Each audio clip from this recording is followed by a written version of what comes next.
Sawadee-kap. Hello and welcome to Daily Wisdom, Walking the Path with the Buddha. Today is our Pali Canon and English study group where we study the words of the Buddha. We just recently restarted this program. We're in Volume 2, chapters 31 through 40.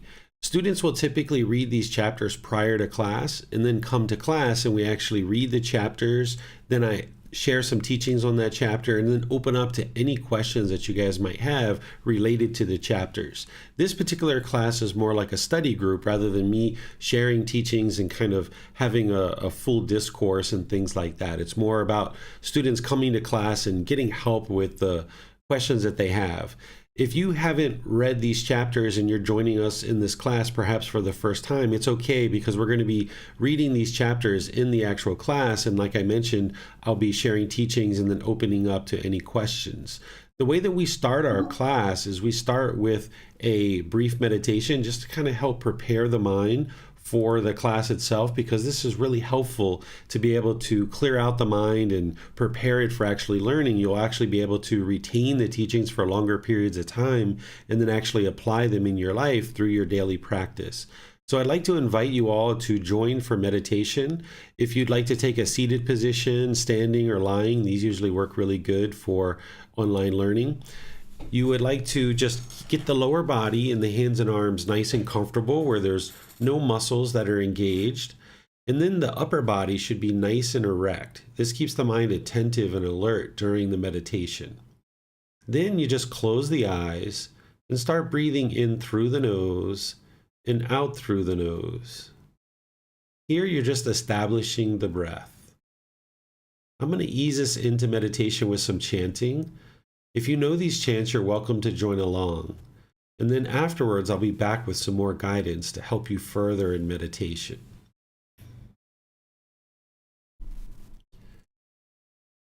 Arahang Samma Sambuddho Bhagava Bhutang Bhagavanhang Apivateyami Savakhato Bhagavata Dhammo Dhammang Namasami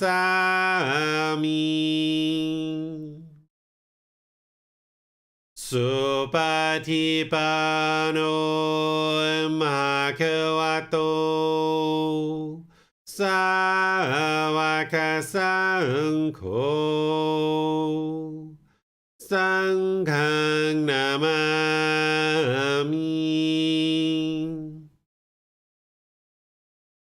Namo Tassa Bhagavato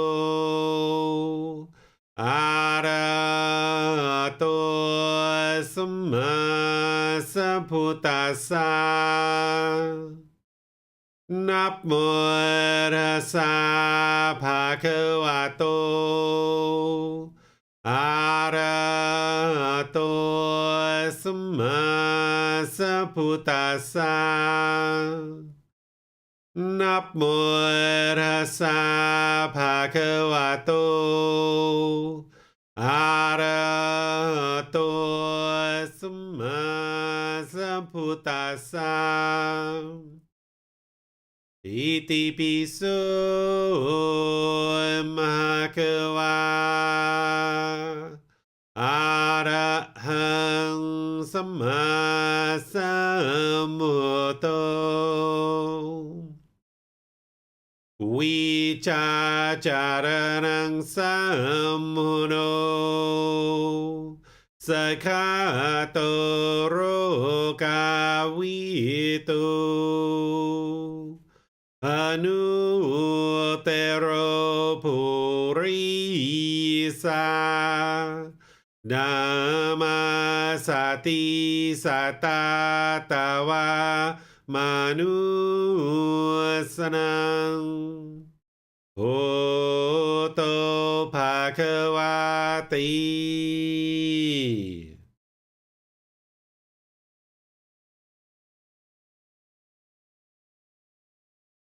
Okay, you should be breathing in through the nose and out through the nose, establishing your breath. Your breath isn't going to match up to the guidance that I provide, but wherever you get to it, I'm here to just remind you to breathe in through the nose and to exhale out through the nose. Breathing in and out. Once the breath is established, start fixating the mind on the sound of the breath or the sensation of air moving into the nose. The breath is the present moment. Fixate the mind on the breath, the present moment. Whenever you observe that the mind is moved off the breath, cut that off, let it go, and come back to the breath, the present moment. No need to label the thought, observe it, analyze it, or try to figure out where it's coming from. Just wherever you notice the mind is off the breath, cut that off, let it go, and come back to the breath, the present moment. Breathing in and out.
อะระหังสัมมาสัมพุทโธมหาเกวาพุทธังมหาเกวันหังอาภิวาเตมิ สวากขาโตมหาเกวัตตาธัมโมธามังนามาสามิสุปฏิปันโนมหาเกวัตโตสาวกสังโฆสังฆังนามามินับโมตัสสะภะคะวะโตอะระหะโตสัมมาสัมพุทธัสสะนับโมตัสสะภะคะวะโตอะระหะโตสัมมาสัมพุทธัสสะนับโมตัสสะภะคะวะโตอะระหะโตสัมมาสัมพุทธัสสะอิติปิโสมหะเกวาอะระหังสัมมาสัมพุทโธวิชาจารนังสัมโมโนสกขาโตโรคาวิโตอนุเตโรภูริสานามาสติสตาตาวามานุสนังโหโตภาควาติ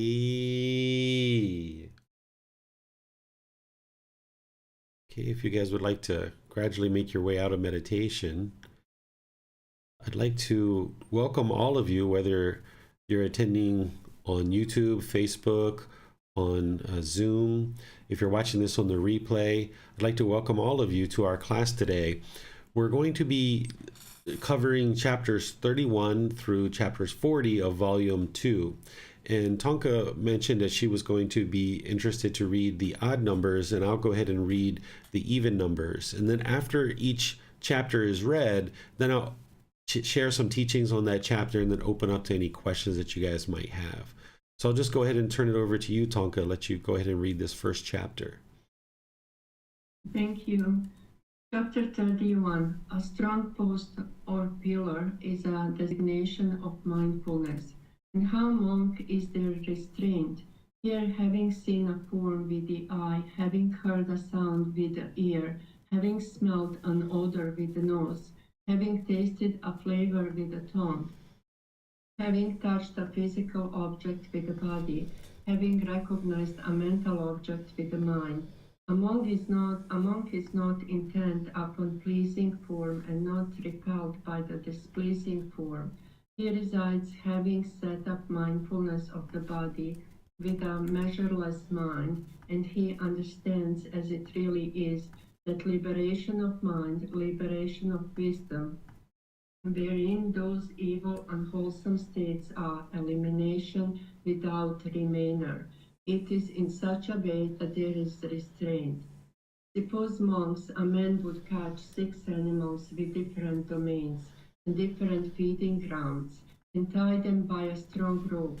He would catch a snake, crocodile, a bird, a dog, a jackal, and monkey, and tie each by a strong rope. Having done so, he would bind them to a strong post or pillar. Then those 6 animals would with different domains and different feeding grounds would each pull in the direction of its own feeding ground and domain. The snake would pull one way, thinking, let me enter the anthill. The crocodile would pull another way, thinking, let me enter the water. The bird would pull another way, thinking, let me fly up into the sky. The dog would pull another way, thinking, let me enter a village. The jackal would pull another way, thinking, let me enter a charnel ground. The monkey would pull another way, thinking, let me enter a forest. Now, when these 6 animals become worn out and fatigued, they would stand close to the post or pillar. They would sit down there. They would lie down there. So 2 monks, when a monk has developed and cultivated mindfulness directed to the body, the eye does not pull in the direction of agreeable form or a disagreeable form repulsive. The ear does not pull in the direction of agreeable sound, nor are disagreeable sounds repulsive. The nose does not pull in the direction of agreeable odor, nor are disagreeable odors repulsive. The tongue does not pull in the direction of agreeable flavor, nor are disagreeable flavors repulsive. The body does not pull in the direction of agreeable physical objects, nor are disagreeable physical objects repulsive. The mind does not pull in the direction of agreeable mental objects, nor are disagreeable mental objects repulsive. It is in such a way that there is restraint, a strong post or pillar. This monk is a designation for mindfulness directed to the body. Therefore, monks, you should train yourself thus. We will develop and cultivate mindfulness directed to the body. Make it our vehicle, make it our basis, stabilize it, exercise ourselves in it, and fully perfect it. Thus should you train yourself. Okay, thank you, Tonka. So here the Buddha is talking about restraining the mind and pulling the mind back, and that's a big portion of training the mind. We're doing that in meditation with breathing mindfulness meditation, that you're focused on the breath, and when the mind moves off the breath, you're cutting that off and bringing the mind back to the breath. This is restraining the mind and pulling it back. The Buddha here is talking about the 6 sense bases: the eyes, ears, nose, tongue, body, and the mind. This is what the mind is longing and yearning through. It's using these 6 sense bases in order to pull in content through these senses. And then if there's a craving in the mind's either going to see that as agreeable contact and experience these pleasant feelings, or it's going to see it as disagreeable contact and then experience painful feelings. This is all due to sensual desire, that fetter or pollution or taint in the mind, the defilement of sensual desire. So one needs to eliminate this sensual desire in order to get the mind to be content and peaceful and joyful all the time. Because as long as the mind has craving, desire, attachment, where it's longing and yearning through the sense bases in order to acquire the objects of its affection, it's going to get those conditioned pleasant feelings. Then it's going to experience these conditioned painful feelings, because the condition that the mind is basing its happiness, excitement, elation, thrill, euphoria, or whatever on, it's impermanent. So since that condition is impermanent, the mind's now going to move to this painful feeling, because the pleasant feeling can't be permanent as long as it's being based on some impermanent condition. So because the mind is basing its inner feelings like happiness, excitement, and others on some impermanent condition, it's only a matter of time before that condition changes, and now the mind moves to this painful feeling of anger, sadness, frustration, or others. And the Buddha is explaining this as 6 animals pulling in opposite directions. In this post or this pillar is your mindfulness, your awareness of mind. Specifically, he's talking about the bodily sensations, because mindfulness is all about the 4 foundations of mindfulness: having awareness of the bodily sensations, the feelings, the condition of the mind, and the mental objects. This is taught as part of the group learning program in volume 1 of the book series, where in chapter 5 I describe mindfulness in detail and go into talking about the 4 foundations of mindfulness. mindfulness. Because when you observe those bodily sensations in daily life, it's important to cut off and let go of any arising discontent feelings. Those bodily sensations are an indication to you that the mind's about to experience a feeling of discontentedness. So if you can cut it off as a bodily sensation, you're restraining the mind, you're controlling the mind. The mind is becoming disciplined. And that's what the Buddha is talking about here, is this post or this pillar. What questions do you guys have on this particular chapter? You can put those into Facebook, YouTube, or Zoom, or you can electronically raise your hand in Zoom and ask any questions that you like. All right, I'm not seeing any questions, so I'll go ahead and move on to the next chapter, which is 32. I'll go ahead and read this one and then teach and open up to any questions that you guys have. The title of the chapter is Dwelling and Breathing Mindfulness Meditation.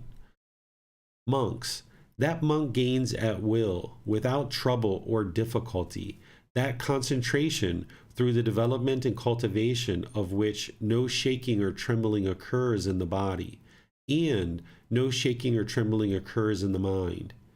And what concentration is it through the development and cultivation of which no shaking or trembling occurs in the body, and no shaking or trembling occurs in the mind? It is, monks, when concentration by mindfulness of breathing, or breathing mindfulness meditation, has been developed and cultivated, that no shaking or trembling occurs in the body, and no shaking or trembling occurs in the mind. And how, monks, is concentration by mindfulness of breathing, breathing mindfulness meditation, developed and cultivated, so that no shaking or trembling occurs in the body, and no shaking or trembling occurs in the mind? Here, monks, a monk having gone to the forest, to the foot of a tree, or to an empty hut, sits down. Having folded his legs crosswise, straightened his body, and set up mindfulness in front of him, just mindful, he breathes in. Mindful, he breathes out. Breathing in long, he knows, I breathe in long. Or breathing out long, he knows, I breathe out long. Breathing in short, he knows, I breathe in short. Or breathing out short, he knows, I breathe out short. He trains thus, experiencing the whole body, I will breathe in. He trains thus, experiencing the whole body, I will breathe out. He trains thus, calming the bodily sensations, I will breathe in. He trains thus, calming the bodily sensations, I will breathe out. He trains thus, experiencing joy, I will breathe in. He trains thus, experiencing joy, I will breathe out. He trains thus, experiencing peacefulness, I will breathe in. He trains thus, experiencing peacefulness, I will breathe out. He trains thus, experiencing the mental activity, I breathe in. I will breathe in. He trains thus, experiencing the mental activity, I will breathe out. He trains thus, calming the mental activity, I will breathe in. He trains thus, calming the mental activity, I will breathe out. He trains thus, experiencing the mind, I will breathe in. He trains thus, experiencing the mind, I will breathe out. He trains thus, gladdening the mind, I will breathe in. He trains thus, gladdening the mind, I will breathe out. He trains thus, concentrating the mind, I will breathe in. He trains thus, concentrating the mind, I will breathe out. He trains thus, liberating the mind, I will breathe in. He trains thus, liberating the mind, I will breathe out. He trains thus, reflecting on impermanence, I will breathe in. He trains thus, reflecting on impermanence, I will breathe out.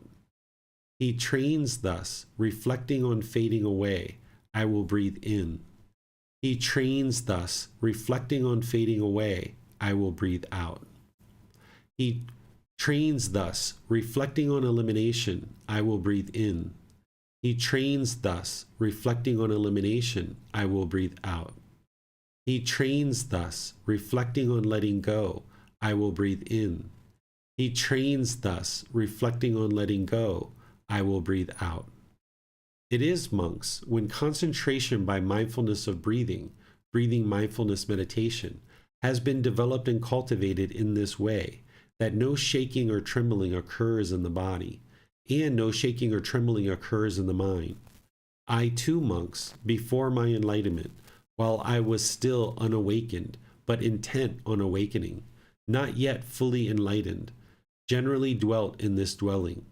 While I generally dwelt in this dwelling, neither my body nor my eyes became fatigued, and my mind, by not clinging, was liberated from the taints. Therefore, monks, if a monk aspires, may neither my body nor my eyes become fatigued, and may my mind, by not clinging, be liberated from the taints.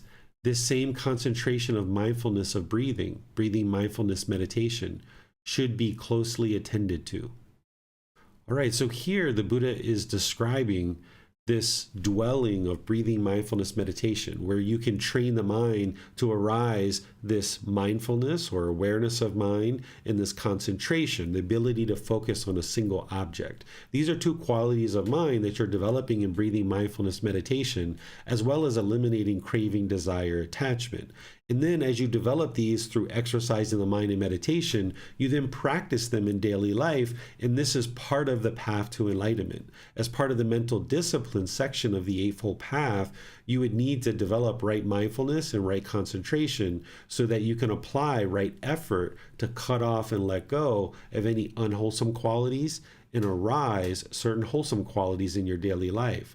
Once you've trained your mind to enlightenment, the Buddha is describing how there's no shaking or trembling that occurs in the body or the mind because you've liberated the mind from craving, desire, attachment. There's no more craving, desire, attachment in the enlightened mind, so therefore there's no shaking up of the mind and there's no shaking up of the body. Then he goes into explaining how to actually do breathing mindfulness meditation. This is his instructions on how to actually perform breathing mindfulness meditation. And remember, as you're learning the words of the Buddha, you're understanding the discoverer, the declarer, the originator of the path to enlightenment. So understanding what he taught is very important. So here he describes going to a forest and going to a foot of a tree, because that's what he did during his actual training. And he also talks about this empty hut. So nowadays, you may decide to go to the forest or to the foot of a tree or an empty hut, or you may just do this in your living room or your bedroom or at a temple, in a park or some other location. And you might decide to do this sitting down, even though there's 4 individual positions of seated, lying, standing, and walking. You typically start with the seated position and start developing that. And if you sit on the floor, you might cross your legs, doing that lightly so that there can be circulation flowing through the legs. You're not interested in impeding circulation. And then you would like to straighten up the body or bring the body to erectness. What this does is keeps the mind attentive and alert during the meditation. You're not interested in the body being real uptight and rigid because that's going to create an overactive mind, but you're also not interested in the upper body being slouched because this is going to produce a sluggish or complacent mind. So you'd like to straighten the body and bring some erectness to the upper body to keep the mind attentive and alert during the meditation so that you can do the actual work of training the mind and meditating. Then the Buddha talks about setting up mindfulness in front of you. This is bringing the awareness to the mind, where if you just came in and just plopped down into meditation, you wouldn't have the awareness of mind to actually benefit you through training the mind. So you like to start bringing this awareness to the mind. I use chanting in order to accomplish that, but there's other ways to do that as well. So you would like to develop this awareness of the mind as you're easing the mind into meditation. And then with that awareness of mind, you start breathing in and breathing out. This is establishing the breath and start getting the awareness of the mind focused on the breath, which the Buddha instructs here, where he says, breathing in long, he knows I breathe in long, or breathing in short, he knows I breathe in short. What he's referring to here is bring your awareness of the mind to the breath and focus on the breath. Then he talks about experiencing the whole body in calming the bodily sensations. Because as you're meditating, you've brought the mind to the breath. And now, if you become aware of anything that's going on in the actual body, the Buddha is describing to calm that bodily sensation. So if you're noticing that you're having a little itch in the body, you should understand that that's impermanent. It's going to arise, it's going to change, and it's going to fade away. When you're first starting, you might need to go ahead and itch that. And maybe that was like 5 seconds or something like that. But over time, you would like to elongate this longer and longer and longer, maybe 8 seconds, 10 seconds, 15 seconds, where eventually you can get to a whole period of time where you observe that the itch has arisen, it's changed, and then it fades away and it no longer exists. This is helping you to train the mind to know that there is a bodily sensation and to be able to cut it off and let it go, because you're going to need that outside of meditation in order to train the mind to eliminate discontentedness. While you're in meditation, you might experience this joy and peacefulness. But as that's coming into the mind, the Buddha is saying, breathe in and breathe out. Essentially, be unaffected by that joy and peacefulness arising in the mind. Sometimes you observe that joy and peacefulness coming into the mind, and you can kind of indulge in that and kind of follow that with the mind. But instead, where you see that joy and peacefulness coming up in the mind, just stay focused on the breath. Allow that joy and peacefulness to permeate in the mind. That's completely normal. Then, as you experience any mental activity, like the mind is moving off the breath, the Buddha is saying, calm that mental activity. Basically, cut that off and let it go. So where you experience this mental activity where there's a thought coming up, the mind moves off the breath, calm that, cut that off and bring it back to the breath. As you're experiencing the mind, you might notice that there's this gladdening of the mind where the mind becomes joyful or gleeful or delighted. Because as you're experiencing the changes and the transformation in the mind, you might see this starting to occur. Stay concentrated with the mind, staying focused on that breath. That's very important, that singleness of mind. And then as you do, and you're eliminating craving, desire, attachment, the mind becomes more and more liberated from the craving, desire, attachment. As you're in meditation, if there's a thought or if the mind goes to the past or the future, or you have that itch that I talk about, be sure that you understand that these things are all impermanent. Understand that anything that comes up into the mind in terms of thoughts or ideas or anything like this about the past or the future, it's all impermanent. So as this is occurring, maybe you hear a sound, you have a thought or something like this, be sure you remember that it's going to fade away because of its impermanence. And your goal is to eliminate any discontentedness that might arise, any annoyance or frustration or anything like that, through training the mind to let go. That's what you're interested in doing. So these are the Buddha's instructions as you're going through and meditating. He's not telling you to necessarily do each one of these things and think about this, he's not teaching you to, say these phrases in your mind, but instead be aware of what your goal is in the meditation. And this is what I'm guiding you to do, is that as thoughts come up in the mind, cut that off and let it go and come back to the breath, understanding that these thoughts are impermanent and gaining this inner discipline or control of the mind through training the mind to let go. And as you do this, the mind becomes more concentrated because now you're training the mind to focus on a single object like the breath. And as you cultivate breathing mindfulness meditation and your practice, and then you're training the mind through your daily life of having awareness of mind and being able to focus on a single thing at a time and not doing multiple things, then what you're going to notice is over time, as the craving, desire, attachment is eliminated from the mind, you won't experience any shaking of the body or the mind. This is all eliminated because there's no more craving, desire, attachment in the mind. And what the Buddha explains is that as he trains his mind this way, that he noticed that his mind doesn't become tired or it doesn't have this fatigue, because early in your practice, when you're carrying around craving, desire, attachment, it's easy for the mind to become fatigued and tired. But as you train your mind to let go and lay down the burden of carrying around craving, desire, attachment, you'll notice that the mind will be uplifted. It won't be tired. It won't be burdened. It won't be bogged down. If you get to the end of your day and you're just utterly exhausted from what you've been doing throughout the day, this is because the mind is constantly craving and craving and craving. And in some cases, it gets what it wants. It gets pleasant feelings. In other situations, it doesn't get what it wants. And those painful feelings are quite challenging to deal with. So your mind might feel bogged down due to this burden of carrying around craving, desire, attachment. But as you're training the mind in breathing mindfulness meditation and letting go, you won't experience this fatigue of the mind nor the body, that you'll feel uplifted and light. The mind will be tranquil and the body will be tranquil. And this is all occurring through non-clinging. By training the mind to not cling and hold on, you can get liberated from the taints. The taints are pollutions or the fetters, the 10 individual things that the Buddha discovered about the mind that need to be eliminated. These are pollutions that are keeping the mind trapped in the unenlightened state. And when you eliminate those from the mind, then it can be liberated from discontent feelings. And then the Buddha encourages you here in the last paragraph that if somebody is interested in eliminating the fatigue of the body and the fatigue of the mind, then you should essentially choose to practice breathing mindfulness meditation. He says you should closely attend, meaning you should be diligent and dedicated and not complacent, and be sure that you're diligently developing your breathing mindfulness meditation practice, because that's what's going to eliminate the fatigue of the body and the mind, and even talks about the eyes here as well. So what questions do you guys have on this chapter? You can put those into Facebook, YouTube, or Zoom, or you can raise your hand in Zoom electronically and ask any questions that you like. I see Tonka has her hand up. If you'd like to go ahead, Tonka.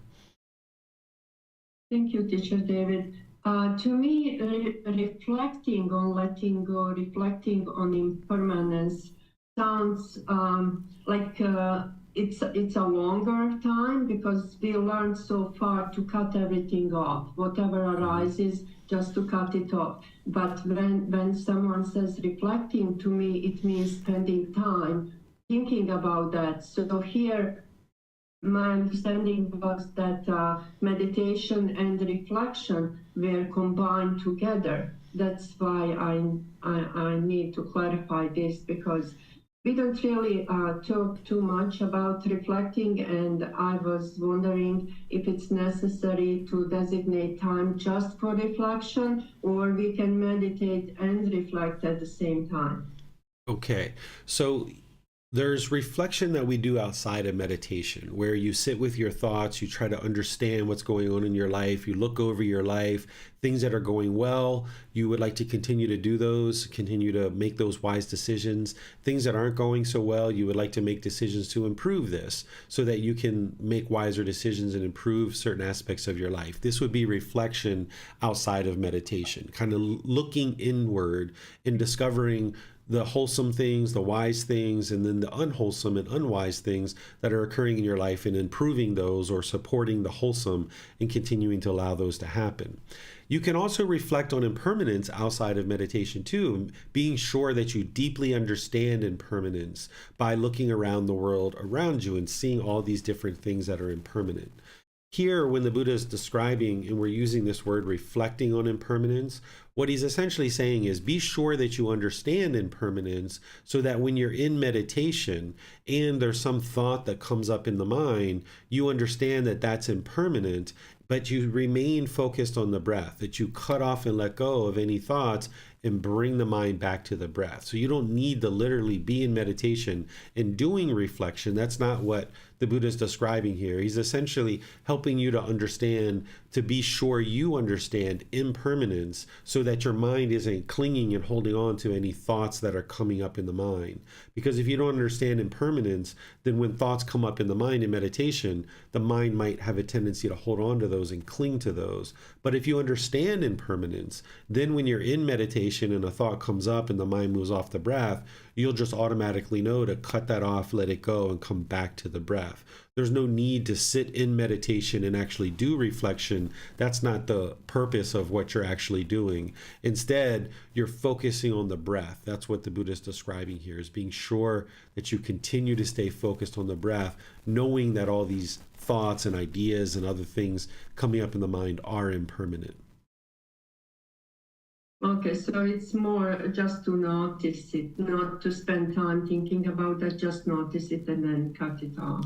Right. So if, say, you're in meditation and things are fairly quiet when you start, and then say, there's somebody next to you in your home and there's some loud music or somebody's yelling or hollering or something, and you're in meditation and you hear that sound, the mind might automatically go to irritation or annoyance or anger or something like that. But if you understand impermanence, when you hear that sound in your meditation, you already know that that yelling or that music or what have you is impermanent. And all you're doing is when your mind notices that sound, you're just cutting it off, letting it go, and coming back to the breath, rather than sitting there and being irritated or annoyed or something else like that. So knowing impermanence, understanding that, then you can just reside, continuing to focus on the breath, cutting off and letting go of anything that the mind is trying to cling to, and any kind of discontent feelings that might be arising. The mind can just know to stay focused on the breath, cut off and let go of anything that arises in the mind. Okay, thank you. And maybe one more question. I believe it was explanation after this chapter when you said that our body can get tired but not fatigued. So I wondered if you can explain the difference between being fatigued and tired. Yeah, so an individual that is enlightened can get sleepy. They won't get tired. They'll get sleepy, where it's time to go to sleep and the mind needs to go to sleep. But the body itself won't be tired or fatigued. So the sleepiness is just because the mind needs to sleep. But an enlightened being isn't doing things with craving, desire, attachment, so they're not chasing after things. So they're not going to experience fatigue in the body or fatigue in the mind either. And they're also not complacent and lethargic and lacking motivation and unenthused and lacking initiative or willingness to do something, which the mind can feel fatigue there and the body can feel fatigue there too. The mind has been so fine-tuned to the middle that the mind and the body are functioning optimally. So the mind will get sleepy where it needs to sleep, but there won't be any fatigue or tiredness that sets in.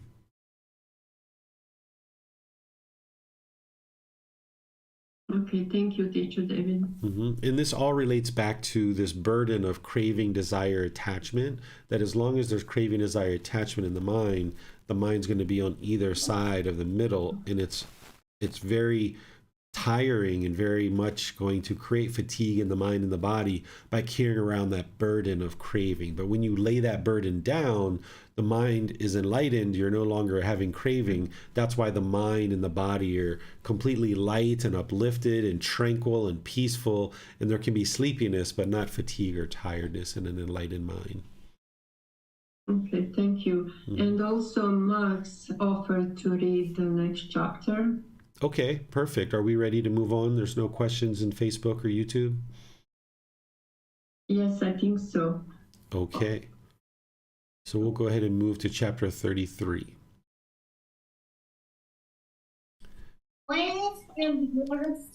Breathing mindfulness meditation, the Tathagata's dwelling. Monks, if wanderers of other communities ask you, in what dwelling, friends, did the perfectly enlightened one generally dwell during the rains retreat? Being asked thus, you should answer those wanderers thus.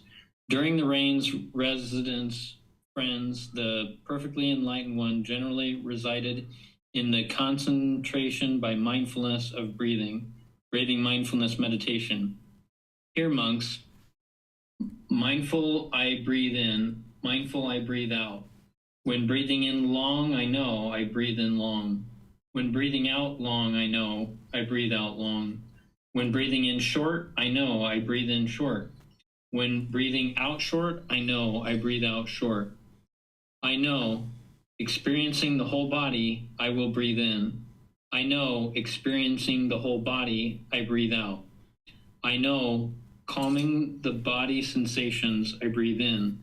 I know calming the bodily sensations, I breathe out. I know experiencing joy, I will breathe in. I know experiencing joy, I will breathe out. I know experiencing peacefulness, I will breathe in. I know experiencing peacefulness, I will breathe out. I know experiencing the mental activity, I will breathe in. I know experiencing the mental activity, I will breathe out. I know calming the mental activity, I will breathe in. I know calming the mental activity, I will breathe out.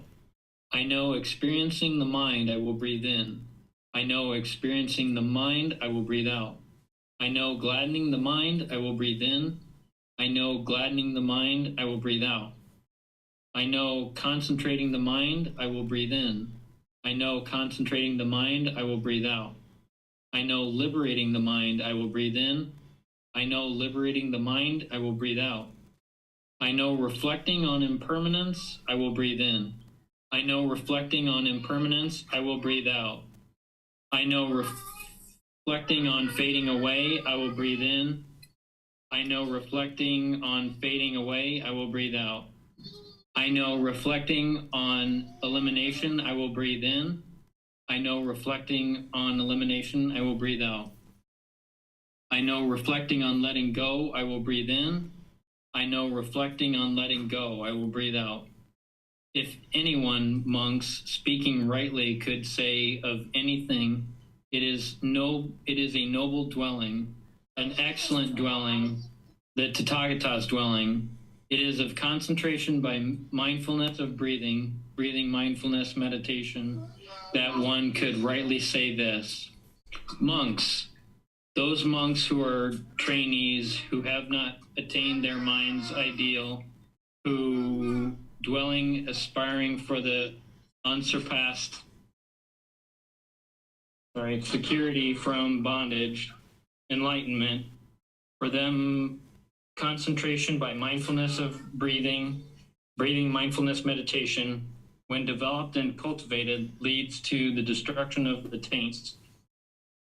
Those monks who are arahants, whose taints are destroyed, who have lived the holy life, done what had to be done, laid down the burden, reached their own goal, completely destroyed the fetters of existence, those completely liberated through final knowledge, wisdom, for them concentration by mindfulness of breathing mindfulness meditation, when developed and cultivated, leads to a peaceful dwelling in this very life and to mindfulness and clear comprehension. If anyone, monks, speaking rightly, could say of anything, it is a noble dwelling, an excellent dwelling. The Tathagata's dwelling is of concentration by mindfulness of breathing mindfulness meditation, that one could rightly say this. All right. Thank you, Max. So here the Buddha is explaining what he's doing during the rains retreat. During the lifetime of the Buddha, in the word Tathagata, this is the word that the Buddha used to refer to himself, he's instructing and guiding his ordained practitioners to stay in one location. Because by staying in one location, this ensures that the fields of the farmers aren't destroyed. During the rainy season, the fields get very soft. And nowadays, we have streets and sidewalks, and we have very clear markers of where people's property begins and where it ends. But during the lifetime of the Buddha, they didn't have these clear delineation of streets and roads and sidewalks the way that we do now. Oftentimes, as people traveled from town to town, they would walk through people's fields. And if all these different ordained practitioners, thousands of people that were studying with the Buddha, were to walk through the fields during the rainy season, this would damage the crops, and then it would be hard for people to eat because there wouldn't be the harvest that is needed in order to sustain the population. So this period of time, 3 months per year, he guided his ordained practitioners to stay in one place, either a temple or people's house or wherever it is that they're choosing to stay, they stay in those places. And of course, during that time, they work on their own mind, all throughout the year, they're training their mind, but during this period of time where they're not walking around, it gives them extra time to train their mind. And they're also sharing teachings during that time as well, because people are coming to them to learn. So the Buddha is explaining, if wanderers of other communities, because these other communities were other people who were learning with other teachers. During the lifetime of the Buddha, there were multiple people who were teaching and claiming that they had attained enlightenment, and it was their teachings that led to enlightenment, where the Buddha knew it was his teachings that lead to enlightenment. And these other students that were learning with other teachers, they might have been interacting with the students of the Buddha. And the Buddha is saying, if you encounter any of these people and they ask you, where am I going to reside or where am I going to dwell during the rainy season? What you should say is that I'm going to dwell in breathing mindfulness meditation, because that's a peaceful dwelling. That's this place where the mind can essentially be trained to develop this concentration and actually get to enlightenment. So this is a way for him to teach and help people to know what he's doing on a regular ongoing basis is breathing mindfulness meditation. And then he explains how to do it, which is very similar to what we just read in the previous chapter. And here towards the end, what he's describing is saying, yes, this is an excellent dwelling, this breathing mindfulness meditation. And what he's saying that it does is for those monks and trainees who have not yet attained the mind's ideal. The mind's ideal would be enlightenment. So those who have not attained enlightenment, who dwell aspiring for the unsurpassed security from bondage. Once the mind attains enlightenment, it has this security, it has this protection. Prior to that, the mind is still bound up. It's still bound up with these 10 fetters. It's being chained into this cycle of rebirth and chained into this cycle of discontentedness. So this unsurpassed security from bondage or enlightenment is training the mind to be liberated and get to the point where it's no longer experiencing these strong feelings. So if anybody would like to acquire that and attain that, the Buddha is saying the way to do that is through breathing mindfulness meditation, because when it is developed and cultivated, training the mind through breathing mindfulness meditation, it leads to the destruction of the taints. These are the pollutions or defilements. These are the fetters, those 10 individual pollutions of mind that the Buddha taught to eliminate. All of his teachings are guiding you to eliminate those 10 pollutions in one way or another.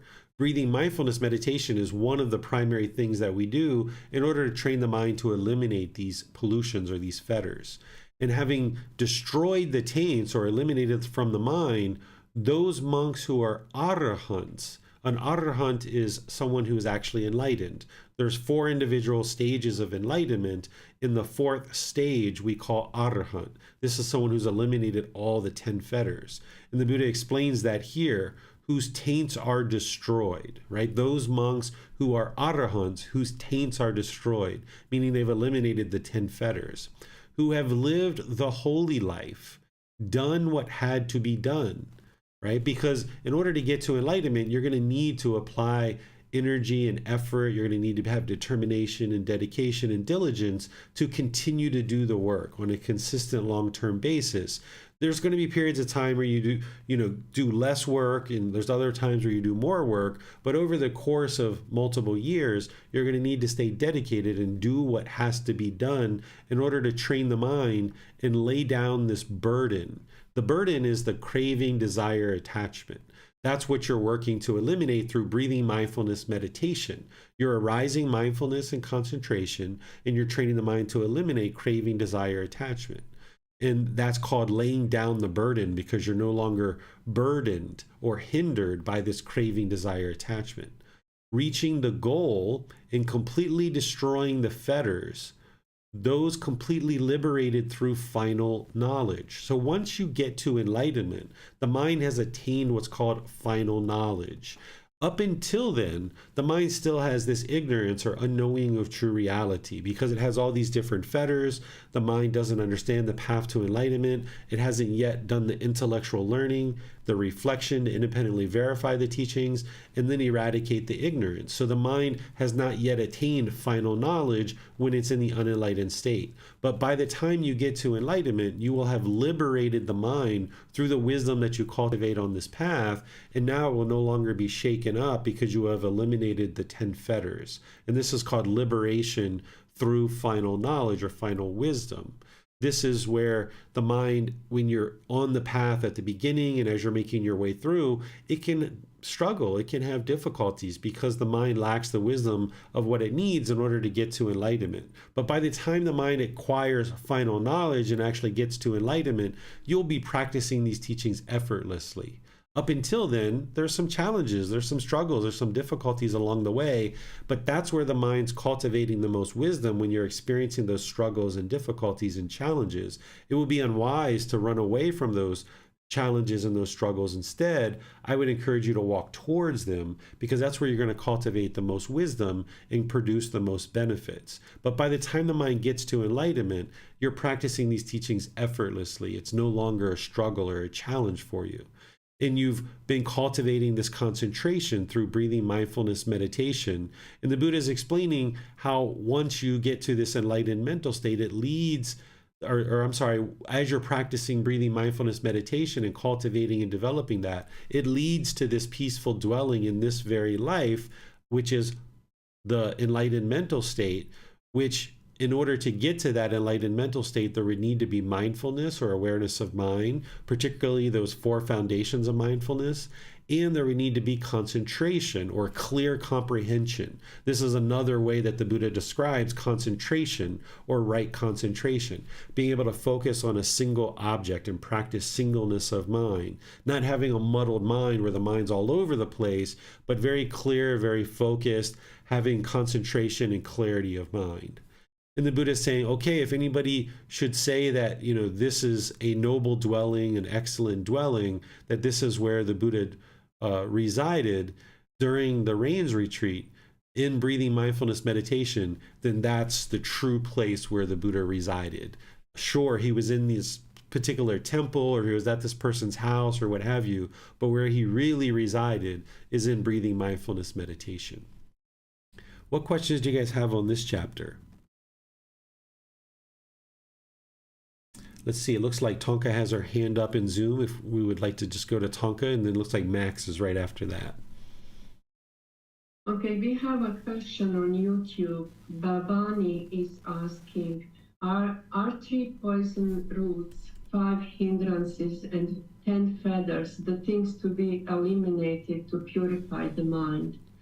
Yes, so all of the things that you mentioned, like the 3 unwholesome roots, or we also call them the 3 poisons or 3 fires, the 5 hindrances, and then ultimately the 10 fetters, this is just another way to describe the 10 fetters. The Buddha teaches in layers. In the 4 Noble Truths, he teaches about craving, desire, attachment. That's like the first layer to get a real snapshot or a real glimpse of what the problems in the unenlightened mind are.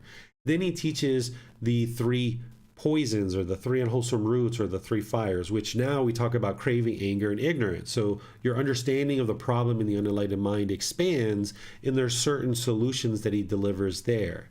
And then he goes into even deeper detail when he talks about the 10 fetters.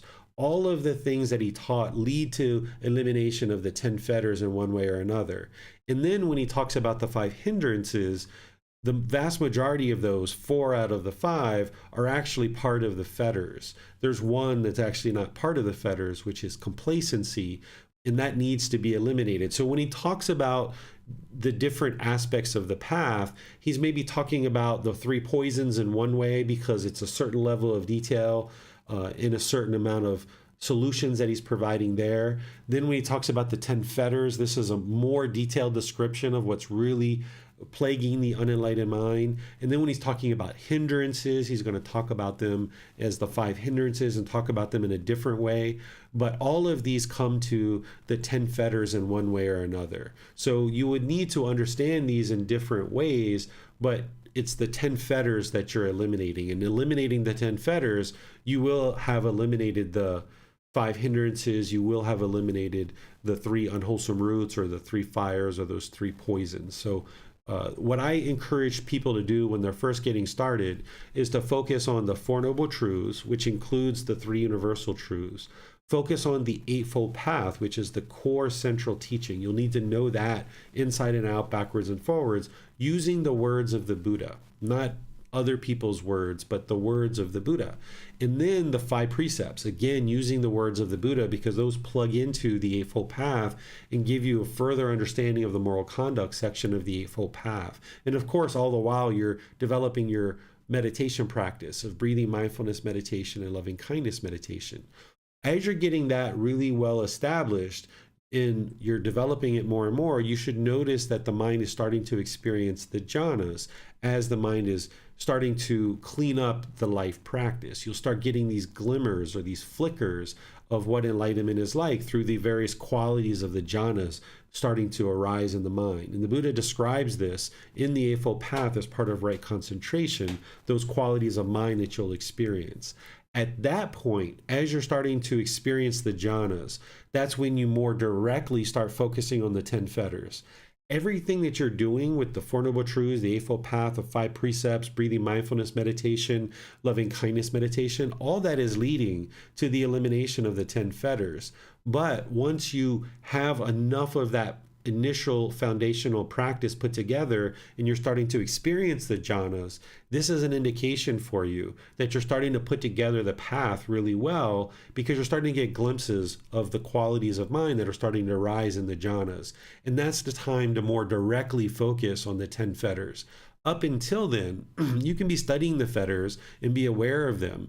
And when you see things like arrogance and pride or judgment of others starting to arise in the mind, this is part of the higher fetter of conceit. You can cut that off and let that go. But the real work of eliminating the 10 fetters starts to really occur after you've already got the Eightfold Path really well developed and under your belt, because you'll need that in order to train the mind to let go of these fetters, because these fetters are fairly deeply rooted in the mind and you wouldn't be able to just eliminate them off the bat. You kind of need this practice of the Eightfold Path to include meditation to kind of soften up the mind and make it ready and make it prepared to eliminate and let go of these fetters. And those jhanas are there helping you see that you're putting together the Eightfold Path well. So you should start seeing those qualities of mind arising, indicating that, okay, now it's time to start focusing on the fetters.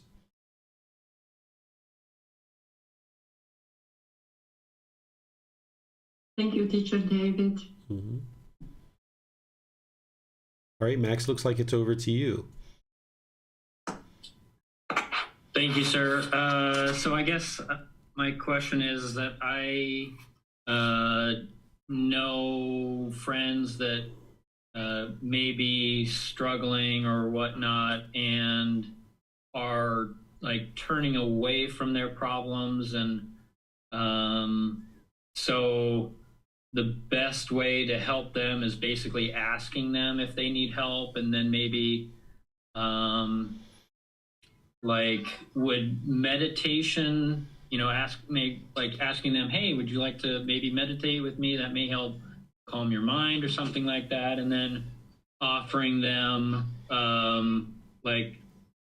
one of your books or something without expectation or a desire for, whatever their choice is done without craving. Okay, so it's important, and you're kind of cluing in on this, is that you focus your practice on developing your own mind. Oftentimes when we first are learning these teachings, or even after we get into 6 months, a year, 2 years into this, and we start seeing all these improvements, the mind wants to go out and help other people. So be sure that you always retain the focus on developing your own practice and training your own mind, because that's going to be good for you, for those people close to you, and all of humanity by you getting to enlightenment. If the mind is craving to help others, or it gets bogged down in helping others, then it's going to impede its own progress to actually be getting to enlightenment. So always stay focused on developing your own practice. If you've got that well underway and you see people that are having challenges and difficulties, you can offer them support, you can offer them guidance. There's lots of different ways to do that. You mentioned a few of them. There's no one right way, there's no one wrong way, unless you're doing it with craving, desire, attachment. If you're longing and yearning, if you're wanting, if you're expecting people to learn these teachings, then you're going to be discontent when they don't. So if you'd like to offer them assistance or offer them help or introduce them to meditation or give them a book or send them a link in a video, you can do this a few times. But if they say no, then they've already decided that they're not interested in it. And if you continue to push them and pressure, then this is your own craving. So it's important to offer, to ask, to suggest, to maybe encourage or invite. But once you've done that and they've said no, then that's your indication that, hey, they're not interested. And there's going to be people in the world that just aren't willing or able or interested to do the work. And they're just going to continue to experience discontent feelings for the rest of this life. And then they're going to experience rebirth. And maybe at some point in the future, they may encounter these teachings. But if we pressure,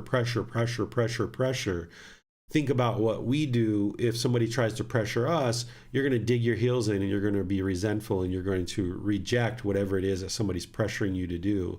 So you're not interested in doing that. And I know that that's not what you're interested in, but I just would like to share that with you and anybody else who's learning, is that always stay focused on your own practice. That's the number one goal.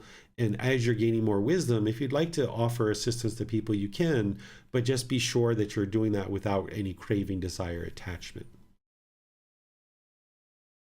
Okay, so kind of what I understand from this is that, so me focusing on my own practice, and as my practice develops, others around me will realize or see, oh, hey, look at Max, he seems very peaceful. What's going on there? And they'll in their own free will maybe ask why are you so peaceful, and how can I be as peaceful as you are? Exactly. Is that correct? Exactly. When people are asking you for it, that's like the best situation, because if you're focused on your mind and you're getting closer to peacefulness, closer to joy, you're developing concentration and focus and deep memory and clarity of mind, people are going to see these qualities about you in your work environment, in your home life, in your friends and family. They're going to see you're being more delightful, you're being more joyful, you're being more bright. There's nothing that shakes up your mind as you get closer and closer to enlightenment. And people are going to be like, whoa, they're going to be around you and they're going to be experiencing the same things you're experiencing, and they're going to see their minds all shaken up, but yours isn't. And they're going to be curious. And if they become curious and say, hey, what are you doing? How did you do that? That customer was so rude and impolite, or that boss, was so harsh and aggressive. How did you remain so peaceful? And that's a perfect opportunity to explain it to them. But you would like to do that selectively. You can't just come over the top of them and be like, okay, there's these four noble truths, and there's these three universal truths. You gotta know all this stuff, and just rattle off a bunch of stuff. You might just say, oh, well, it's because I practice the Buddhist teachings, and that includes meditation. Have you ever thought about doing that? And they're like, no, I've never thought of that. Well, is that something you'd be interested in? And they're like, sure, I'd be interested in that. Okay, well, how do you learn best? Would you like a video or a book or a podcast? What would you like to use to get started? We even have live classes if you'd like to attend. So you're kind of offering these things out selectively, and then you're asking them questions and allowing them to pull the teachings into their life. These teachings can't be pushed into somebody's life because they're just going to be resentful and push them away. So you would like people to be able to pull them into your life. And by you focusing on your practice and people seeing you more and more getting to this peacefulness, I know you've shared an example of this with me in your personal life with somebody who's very close to you that observed the improvement to the condition of your mind. And that's motivated that person to become more interested in the teachings. And that's how it essentially happens, slowly but surely. But as long as there's craving in there, the mind wants it all to happen now. I want everybody around me to be practicing the teachings. That's typically what will happen if there's craving. But instead, you just kind of continue to focus on your own practice, be very diligent and dedicated to it, and then slowly but surely, your mind is going to be improving and people are going to observe that. Don't wait for it, don't expect it, don't want it or crave it, but just know that it will occur. And as it does, then you'll be in the perfect place with all that wisdom to be able to help them and get directed to the resources that you used in order to produce that quality of mind that they're seeing. Thank you, sir. You're welcome. All right, it doesn't look like we have any more questions, so we'll go ahead and move on to the next chapter. Tonka, would you like to read this one, or is there someone else who would like to read it? Chapter 34. I can read that. Okay. One who develops mindfulness of that diligently for the destruction of the taints. Monks, mindfulness of that, when developed and cultivated, is of great fruit and benefit, culminating in the deathless enlightenment, having the deathless as its conclusion. But do you, monk, develop mindfulness of that? When this was said, one monk said to the perfectly enlightened one, Venerable sir, I develop mindfulness of that. Monks, the monk who develops mindfulness of that thus, may I live just a night and a day so that I may attend to the perfectly enlightened one's teaching. I could then accomplish much. May I live just a day so that I may attend to the perfectly enlightened one's teaching. I could then accomplish much. May I live just half a day so that I may attend to the perfectly enlightened one's teaching. I could then accomplish much. May I live just the length of time it takes to eat a single alms food meal so that I may attend to the perfectly enlightened one's teaching. I could then accomplish much. May I live just the length of time it takes to eat half an alms food meal so that I may attend to the perfectly enlightened one's teaching. I could then accomplish much. May I live just the length of time it takes to chew and swallow 4 or 5 mouthfuls of food so that I may attend to the perfectly enlightened one's teaching. I could then accomplish much. These are called monks who dwell carelessly. They develop mindfulness of that sluggishly to the destruction of the taints. But the monk who develops mindfulness of that thus, may I live just the length of time it takes to chew and swallow a single mouthful of food so that I may attend to the perfectly enlightened one's teaching.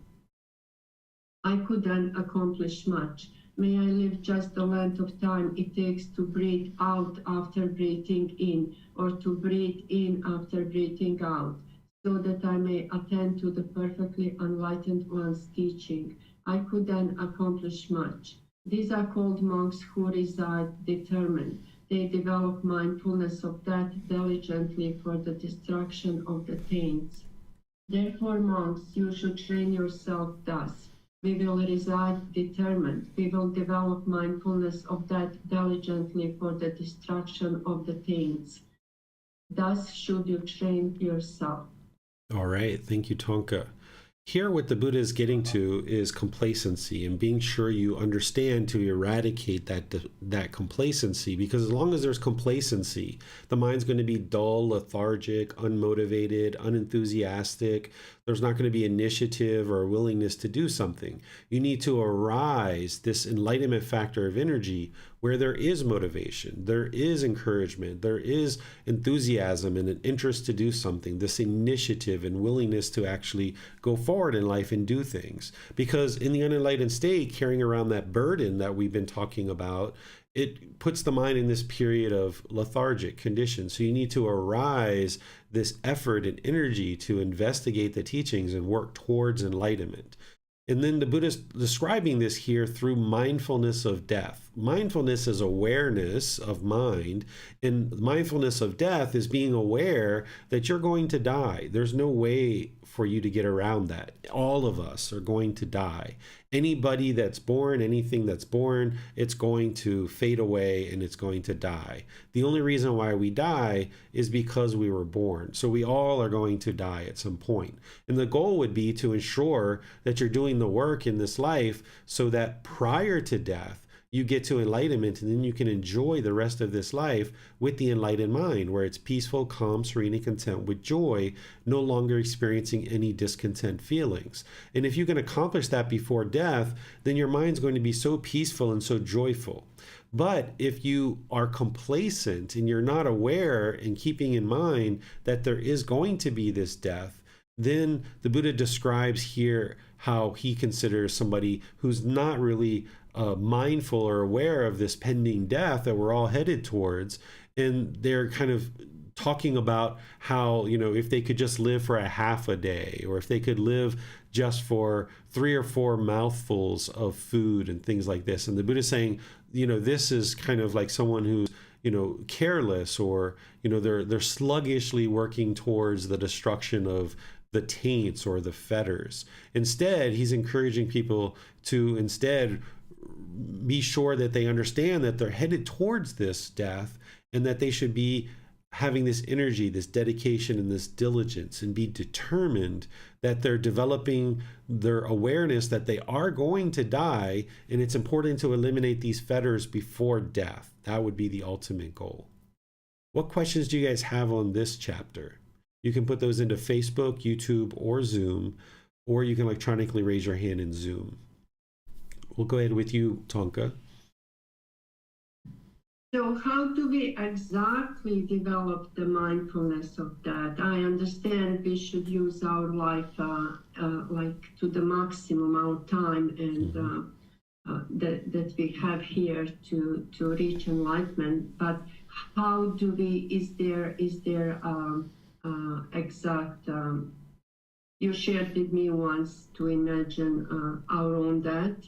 How our bodies lie down and what our family is doing. Is there anything else that may help in developing mindfulness of that? And I wonder how frequently should we do that kind of exercises?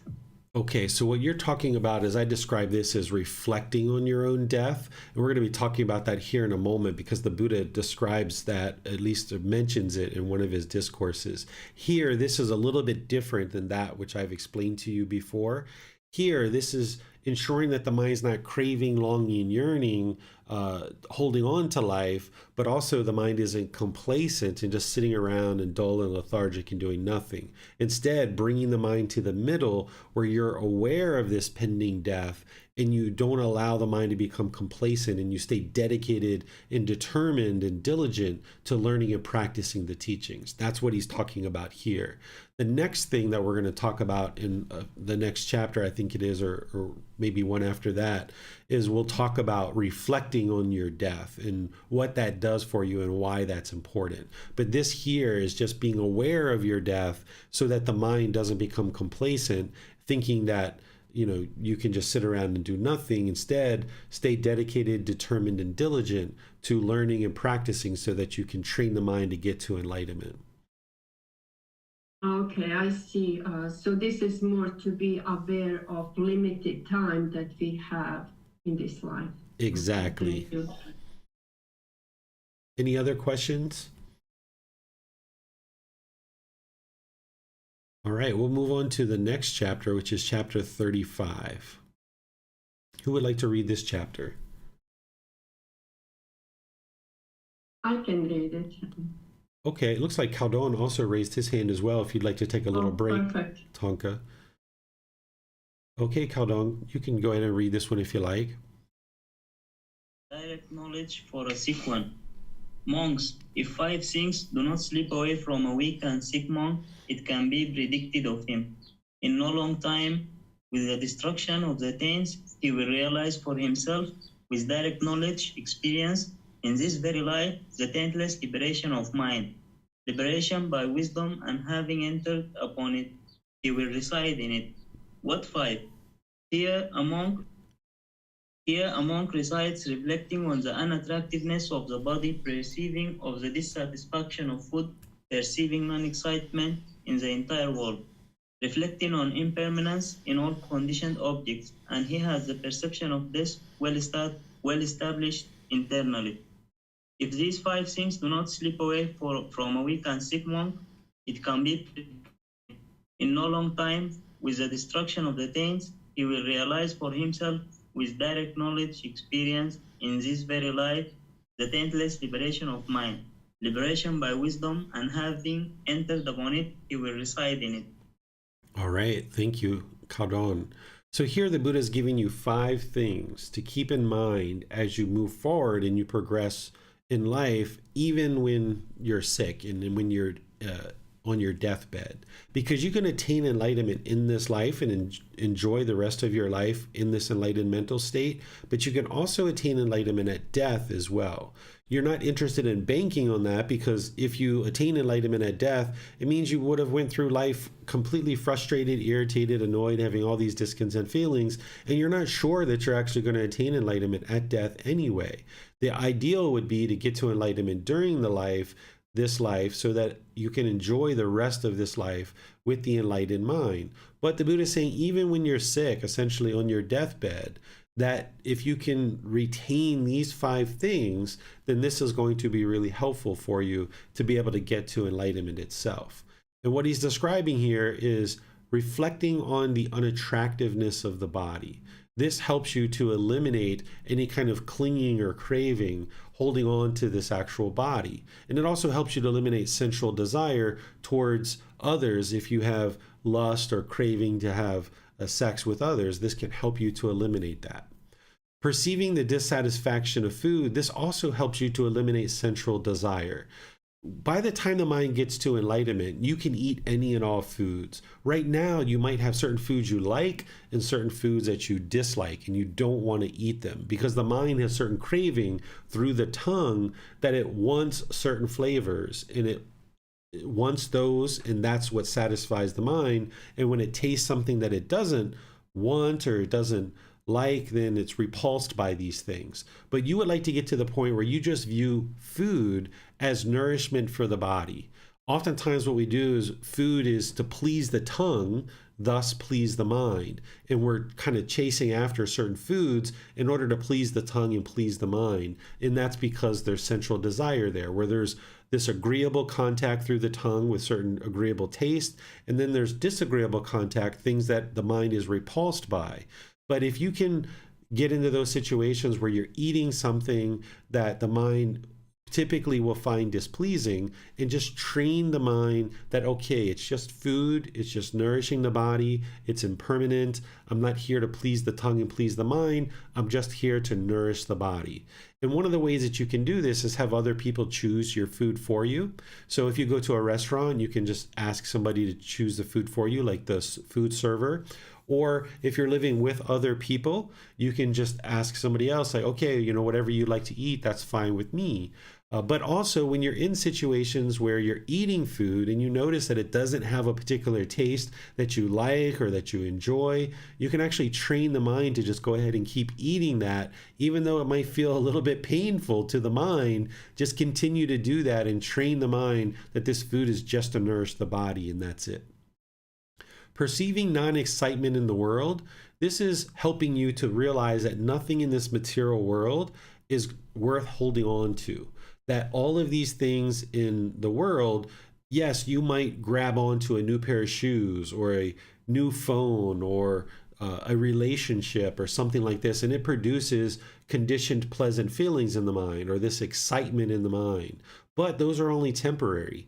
The mind is going to eventually move to these painful feelings because the mind is clinging and craving and holding on, wanting these pleasant feelings, that if it gets the objects of its affection, it will get those pleasant feelings.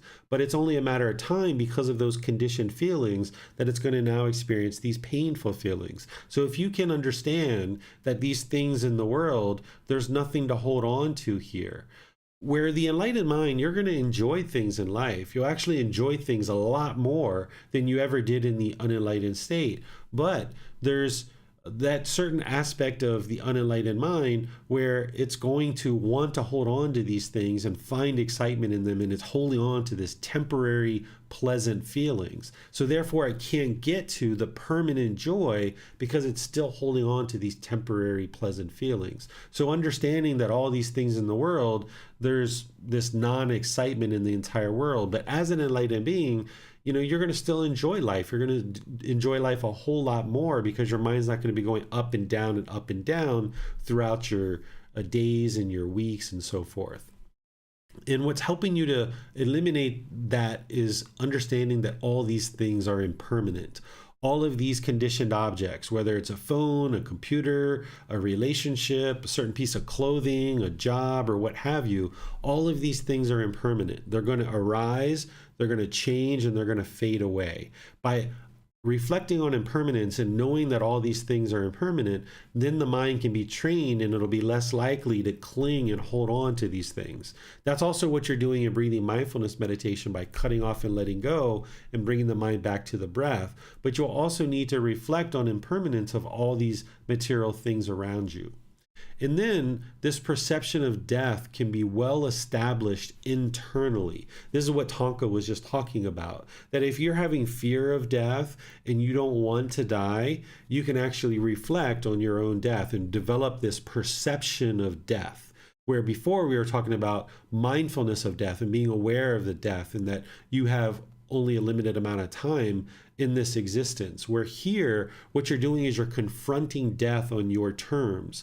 Because oftentimes when people are dying around you or you're considering your own death, there can be grief or there can be fear, and this is essentially death sneaking up on you because the mind is craving permanence and wanting mom or dad or grandma, grandpa, brothers and sisters to be here permanently. When they die and you experience this impermanence, the mind doesn't like that and it grieves. It's not actually love that's causing the grief, it's the craving, desire, attachment, holding on, wanting permanence.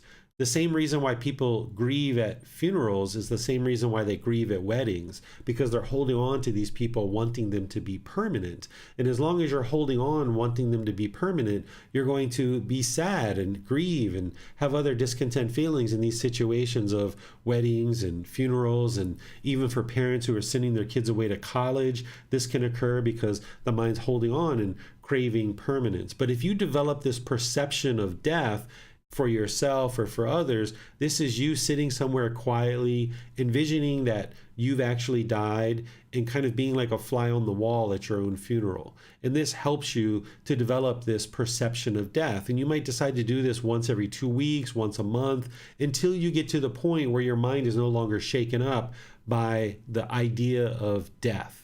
Because oftentimes people avoid this and they try to push it out of their mind. They're not trying to think about it. But then when it sneaks up on you, it feels like someone pulled the carpet out from under you or chopped you off at the knees.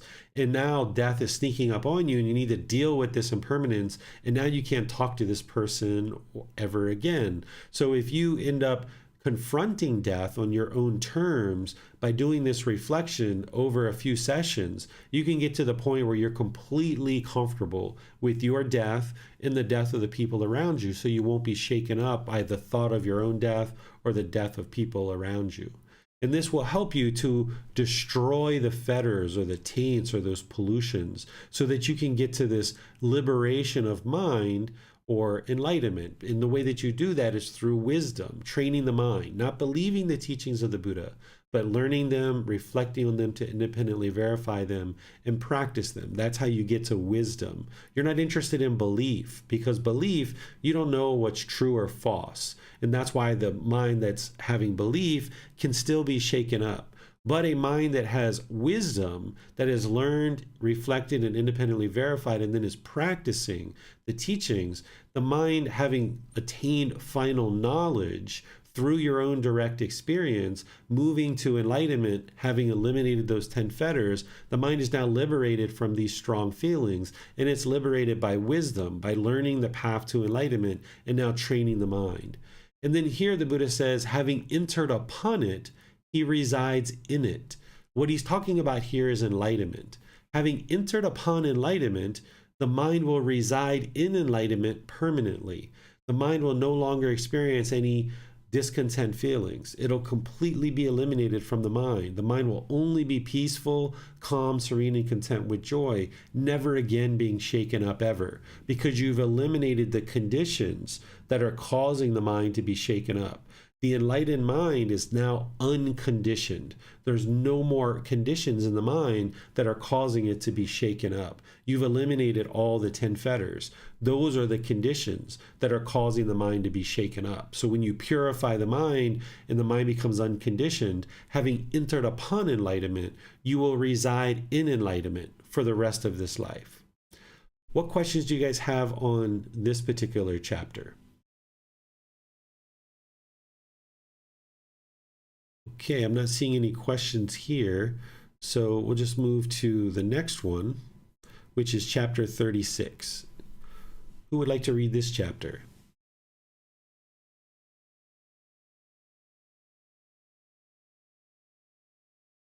Okay, go ahead, Tonka. There is no you there. Then Bahaya, when for you there will be only the seen in reference to the seen, only the heard in reference to the heard, only the sensed in reference to the sensed, only the recognized in reference to the recognized. Then Bahaya, there is no you in connection with that. When there is no you in connection with that, there is no you there. When there is no you there, you are neither here nor there nor between the two. This is the end of stress. Okay, thank you, Tonka. Here, the Buddha is pointing to the universal truth of the universal truth of non-self. There's that pollution in the mind, that first fetter of personal existence view. This is where the mind in the unenlightened state falsely believes and mistakenly understands that this body and or this mind is who you are. So the mind is clinging to this self-image and self-identity, holding on. And now when you hear agreeable things about the self-image or self-identity, you experience these conditioned pleasant feelings.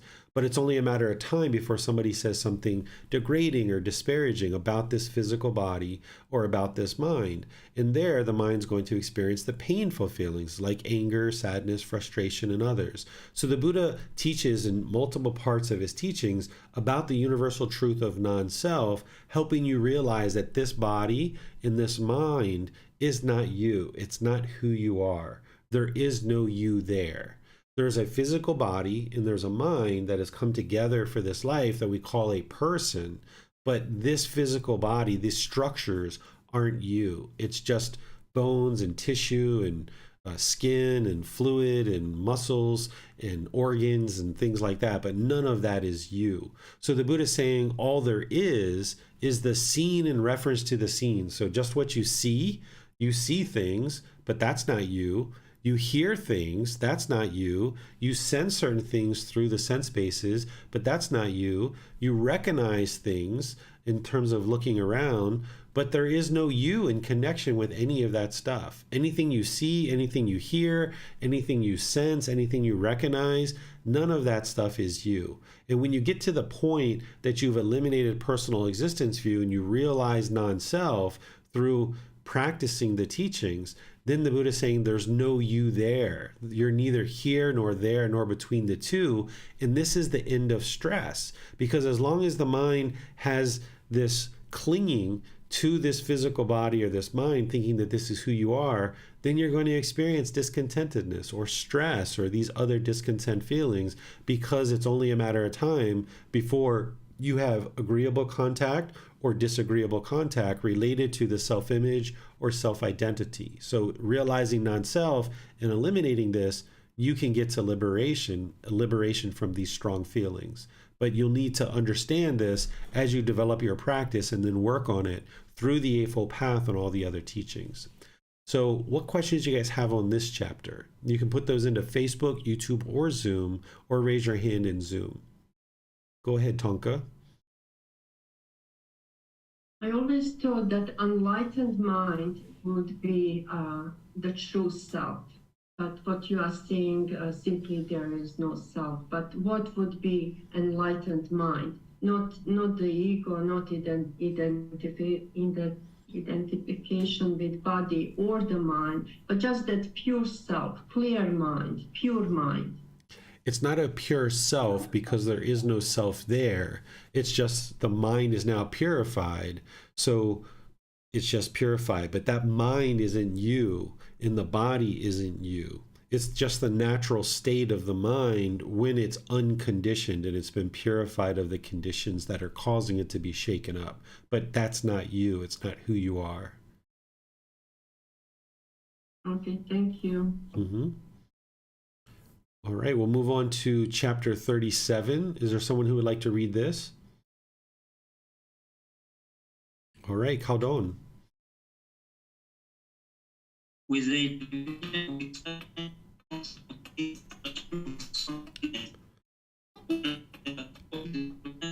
I had to mute you, Khaldun. It sounds like the internet connection isn't working. We're getting a lot of spotty signal here. I'll go ahead and read this one, and maybe if your internet connection improves, you can maybe read the next one.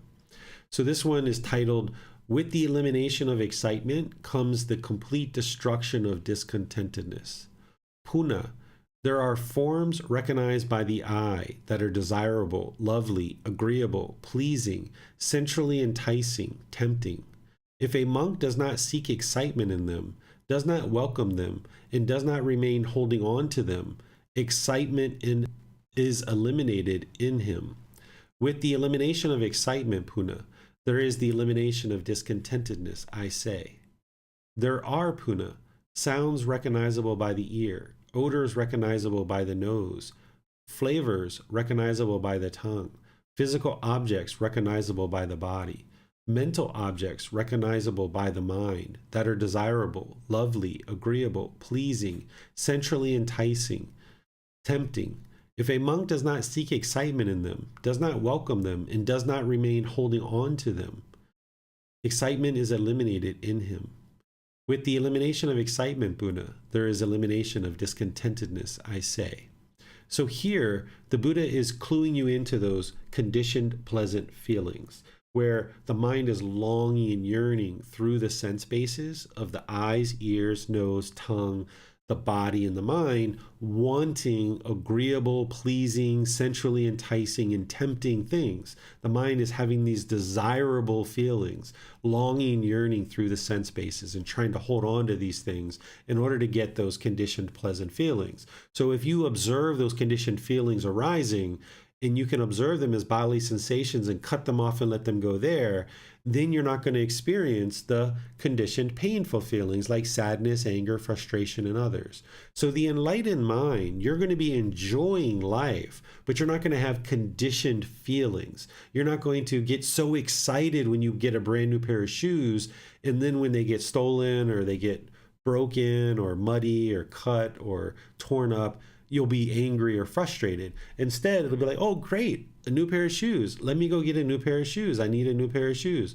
All right, I've got the new pair of shoes. Perfect. Now what's next?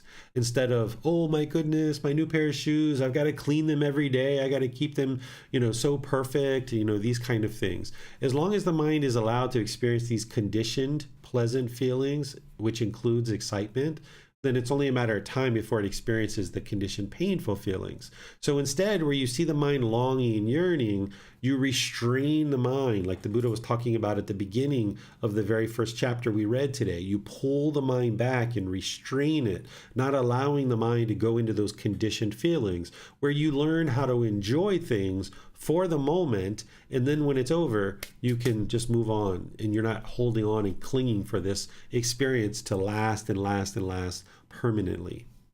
What questions do you guys have on this chapter? All right, I'm not seeing any questions. Khaldun, if you would like to try this chapter 38, maybe we can see if your internet connection is cleared up. Okay. Liberation of the destruction of craving.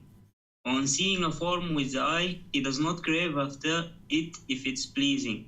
He is not averse of it if it's unpleasing. He resides with mindfulness of the body established with an immeasurable mind, and he understands as it actually is the liberation of mind and liberation by wisdom, wherein those evil, unwholesome states are eliminated without remainder. Having thus abundant favoring and opposing whatever feeling he feels, whether pleasant or painful, or neither painful nor pleasant, he does not seek excitement in that feeling, welcome it, or remain holding to it. As he does not do so, excitement in feelings is eliminated in him. With the elimination of his excitement comes elimination of clinging. With the elimination of clinging, elimination of existence. With the elimination of existence, elimination of birth. With the elimination of birth, aging and death, sorrow, pain, grief, displeasure, and despair is eliminated. Such is the elimination of this whole mass of discontentness. On hearing a sound with the ear, on smelling an odor with the nose, on tasting a flavor with the tongue, on touching a physical object with the body, on recognizing a mental object with the mind, he does not crave after it if it's pleasing. He does not become averse to it if it's unpleasing. With the elimination of his comes elimination of clinging. With the elimination of clinging, elimination of existence. With the elimination of existence, elimination of birth. With the elimination of birth, aging and death, sorrow, grief, pain, displeasure, and despair is eliminated. Such is the elimination of this whole mass of discontentness. Monks, remember this discourse of mine briefly as liberation of the destruction of craving. All right. Thank you, Kadon. So here the Buddha is explaining the elimination of craving, desire, attachment, that mental longing and strong eagerness that's happening through the 6 sense bases. When you're learning the Four Noble Truths and early in your practice, you're just learning about craving, desire, attachment in general. And we talk about it as this mental longing and strong eagerness. But now, as you move further into your practice, what you start to understand is the mind is longing through these sense bases of the eyes, ears, nose, tongue, the body, and the mind itself. It wants agreeable contact, and the mind is craving through these sense bases for pleasing and agreeable contact. And what the Buddha is saying here is if you do not crave for this pleasing contact, and then when there's unpleasing contact, you're not averse to it, meaning pushing it away. And you reside with this mindfulness of body, meaning you're aware of those bodily sensations that are arising as discontentedness is arising due to the craving, desire, attachment. Then you can cut that off and let that go, which he describes in other parts of his teachings. And that's where you get to liberation of the mind. That if you can be aware that the mind is doing this, and then when you see that it is doing it, you can cut it off and let it go as a bodily sensation rather than allowing it to actually continue. So if you abandon this favoring and opposing, where I really want all of these things and I don't want any of these things to occur, where you're pushing those away and you're trying to pull and cling and hold on to these other things, when you abandon that and you just realize there's just a whole bunch of impermanence going around, rather than craving and yearning and longing, or rather than pushing things away, you just pursue things as a goal, objective, or an interest, realizing all the while that due to impermanence, you're not going to always get these preferences and the things that you like to occur, but that's okay because your mind isn't craving one thing or another. Therefore, you can reside peaceful, calm, serene, and content with joy. As long as you have that craving, desire, attachment, there's going to be certain things that you favor and there's going to be certain things that you oppose. And because of that, you're then going to experience these conditioned feelings of pleasant, painful, neither painful nor pleasant. So if you don't seek excitement, and you're not chasing and longing and yearning, welcoming in and holding on to those pleasant feelings, if you're not longing and yearning through that, then there isn't going to be this excitement that arises in the mind. As you do not long and yearn through these sense bases and you restrain the mind and pull it back, then there's not going to be these conditioned feelings of excitement. And saving your mind from those conditioned feelings of pleasant feelings, then it won't experience the conditioned painful feelings either. So then the Buddha goes into a little bit of what's called dependent origination, which is what we're going to get into in volume 5. We'll learn about dependent origination. So rather than cover that here, I'll just discuss it there. And essentially, that's the highest, most ultimate truth that the Buddha explains and shows you what's actually leading to discontentedness and actual rebirth as well. And he's saying here to remember this discourse, that this is called the liberation of the destruction of craving, because that's what's going to liberate the mind from these strong feelings when you destroy and eliminate, uproot craving, desire, attachment out of the mind. And that's the Eightfold Path that's training you and helping you to learn how to actually do that. What questions do you guys have on this chapter?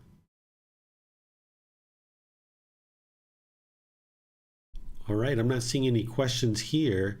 So let's go on to chapter 39. Is there someone who would like to read this one?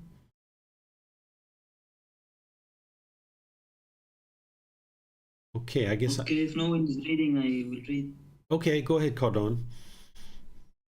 The carrier of the burden. Monks, I will teach you the burden, the carrier of the burden, the taking of the burden, listen to that.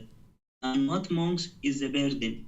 It should be said, the 5 aggregates subject to clinging. What 5? The form aggregate subject to clinging, the feeling aggregate subject to clinging, the perception aggregate subject to clinging, the volitional formations, choices, decisions, aggregate subject to clinging, the consciousness aggregate subject to clinging. This is called the burden. And what, monks, is the carrier of the burden? It should be said, the person, this venerable one of such a name and clan.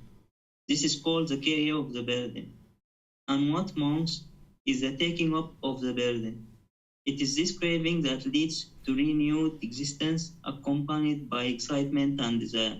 Seeking excitement here and there, that is craving for sensual pleasures, craving for existence, craving for extermination. This is called the taking up of the burden. All right, thank you, Cardon. So here the Buddha is talking about this burden of basically being reborn, because here the 5 aggregates is what he uses to describe what a living being is. So if there's physical form, feeling, perceptions, volitional formations, or consciousness, this is how we know that there's a living being. And each time the mind is going through an existence, if you don't extinguish craving, desire, attachment, then the fire is still burning. So there's going to be a spark that lights the next fire, and that's the next life. So picking up the burden of this body, of these feelings, perceptions, choices and decisions, or volitional formations and consciousness, this is the burden. The mind's clinging and craving and yearning and longing. And then he's saying the carrier of the burden is this person. So there's the body, and then there's the mind, and then the third thing is this person. This is the carrier of the burden. And then the taking up of the burden is having this craving, desire, attachment. As long as there's craving, desire, attachment in the mind, there's going to be a continuous rebirth. So by extinguishing craving, desire, attachment, you eliminate discontentedness in this life. You no longer experience any discontent feelings. And then you also won't experience a new rebirth or a new existence to continue to experience continuous discontentedness in some future life. So by eliminating craving, desire, attachment, you eliminate discontentedness, and you eliminate the need to go through this all over again multiple times as we've been doing in the past. What questions do you guys have on this chapter? All right, I'm not seeing any questions there. So we have this last chapter, 40. Is there someone who would like to read this? Oh, go ahead. Okay, go ahead, Cardon. Elimination of craving is called the laying down of the burden. And what, monks, is the laying down of the burden? It is the reminderless fading away and elimination of that same craving, the giving up and letting go of it, freedom from it, non-reliance on it. This is called the laying down of the burden. This is what the perfectly enlightened one said. Having said this, the fortunate one, the teacher, further said this: the 5 aggregates are truly burdens. The burden carrier is the person. Taking up the burden is discontentness in the world. Laying the burden down is joyful. Having laid the heavy burden down without taking up another burden, having taken out craving from its root, one is free from hunger, fully extinguished. Perfect. Thank you, Karon. So here the Buddha is talking about the elimination of craving, desire, attachment, referring to it as laying down the burden. So this burden of craving, desire, attachment that gets carried around on your shoulders in the unenlightened state, you can lay this down, you can eliminate this. And having done so, the Buddha is describing how the mind is going to be peaceful, it's going to be joyful because you've laid this down. In fact, as you go through life and you're developing your life practice and the mind is not yet enlightened, you might notice that certain attachments that are released from the mind, you might notice this joy that springs up in the mind as the attachment has been eliminated. As you've laid down a certain burden, you might notice that the joy comes up. So if you're craving or desiring or attached to any one particular thing, whether it's a relationship or a certain material object or a certain habit or something like this, when you lay that down, you'll feel this joy spring up in the mind. The Buddha calls this maturing in release. He talks about this in other parts of his teachings, where you do all this work with breathing, mindfulness, meditation, and all the other factors on the path, and it matures and matures and matures and accumulates into the benefit where that attachment eliminated from the mind, it feels like it's released, where this maturity of your practice has led to the release of this attachment, and you can actually sometimes feel the exact moment when that's occurred, and there's this joy that springs up into the mind.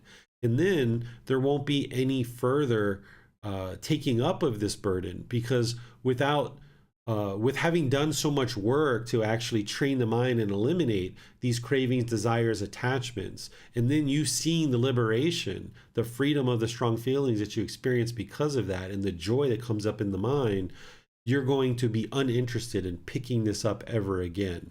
So once you lay down individual cravings and they're completely extinguished from the mind, you'll never pick them back up again. But in the process of doing that, you'll see this flickering. Just like you see these flickering glimpses of enlightenment as the mind becomes more and more awake, as the cravings are diminishing, you might go a period of time where you haven't indulged in any particular craving, and then you might do it for a few times or once or something like that. And then you'll go a period of time where you're not doing it any longer. So you have this kind of diminishing and this fading away of certain cravings, and that also flickers, just like a candle. As it's going out, it'll flicker and flicker and flicker and flicker, and then eventually the candle will go out. That's what happens as you're eliminating certain cravings. And then the same thing as the mind is coming into this enlightened mental state. It's like turning on a light switch. It'll flicker, flicker, flicker, flicker, flicker, and then boom, you're going to experience the mind is enlightened for 1 year, 2 years, 3 years. You don't experience any discontentedness, and you'll know that the mind is now enlightened. So you'll experience this as you progress closer and closer to enlightenment, and you'll be free from that hunger of that unquenchable thirst of chasing after craving, desire, attachment, because the mind's fully extinguished and having uprooted this cravings out of the mind. What questions do you guys have on this chapter?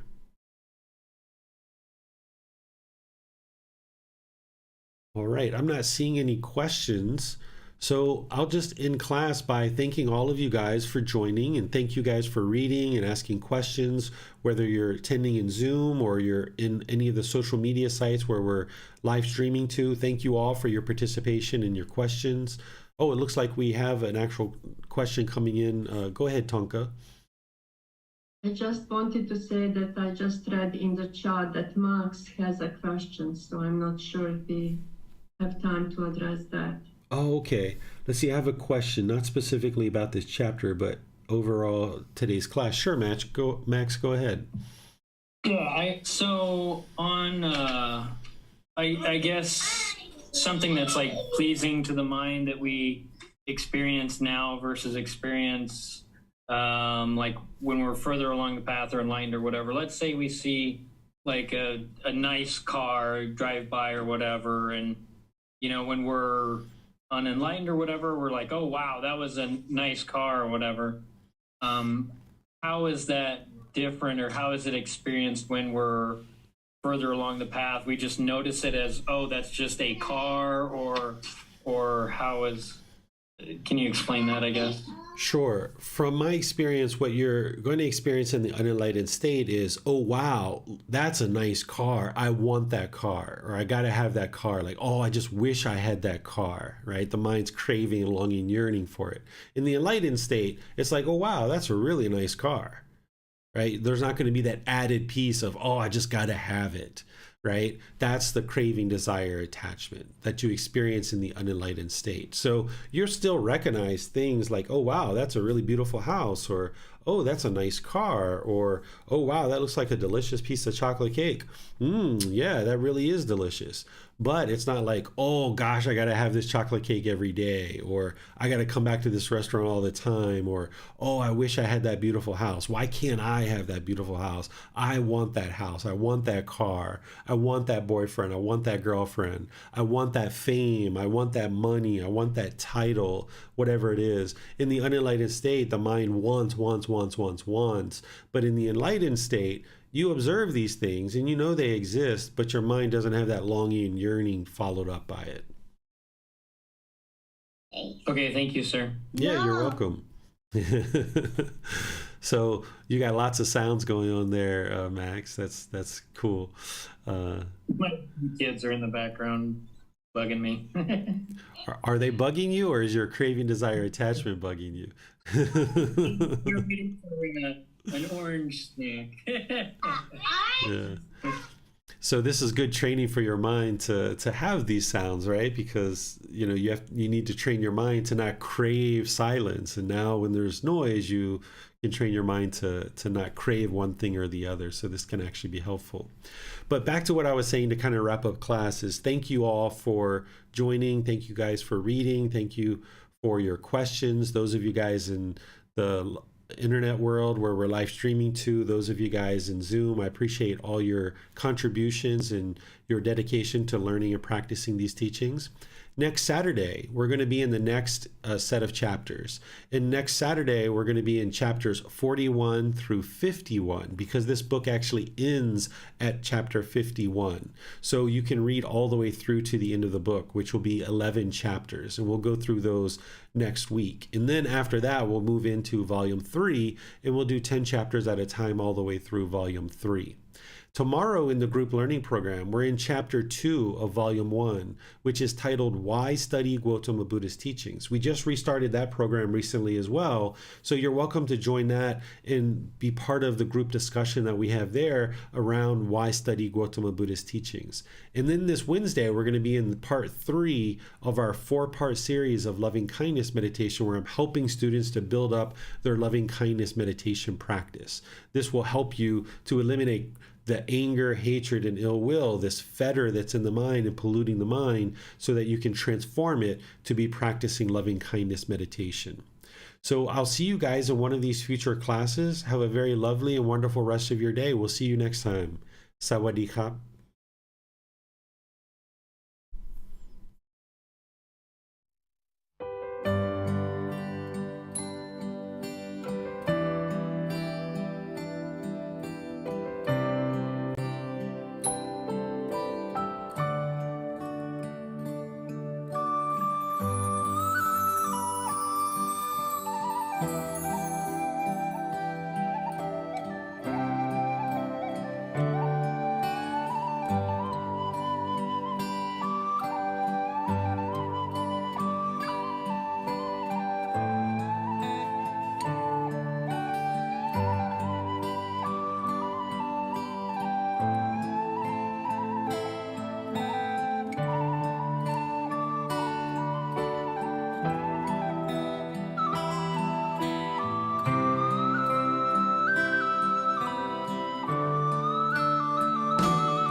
Thank you again for watching. Enjoy your meditation. Look forward to seeing you online and answering any questions that you might have. Thank you so much.